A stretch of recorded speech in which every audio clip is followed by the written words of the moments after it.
پاکستان اور کشمیری تنظیم کے چیئرمین راجہ سکندر خان اور صدر کالا خان، جو کہ تاریخ وطن کی نمائندگی کرتے ہیں،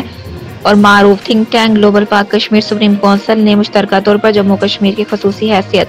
ختم کرنے کے بھارتی سپریم کورٹ کے فیصلے کی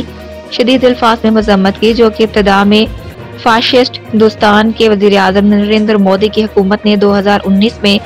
ہندوستانی آئین کے آرٹیکل 370 کو منسوخ کر دیا، جس نے خطے کو اہم خود مختاری دی تھی۔ تقریباً 12.5 ملین آبادی کی ریاست کو 2 وفاق کے زیر انتظام علاقوں میں تقسیم کیا تھا۔ چیئرمین راجہ سکندر خان، صدر کالا خان، سیکرٹری جنرل زاہد خان، صدر لندن چیپٹر راجہ سلطان ذی الحسن علی خان،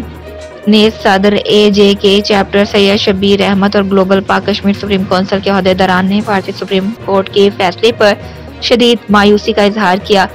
گلوبل پاک کشمیر سپریم کونسل کے چیئرمین راجہ سکندر خان اور صدر کالا خان نے کہا، کوئی بھی فیصلہ حتمی نہیں ہوتا،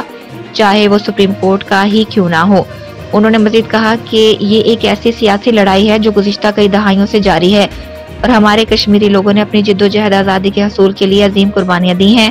اور ہم اس وقت تک ادھورا نہیں چھوڑیں گے جب تک بھارت کے زیر قبضہ کشمیر کے لوگوں کو ان کا بنیادی پیدائشی حق خود ارادیت نہیں دیا جاتا۔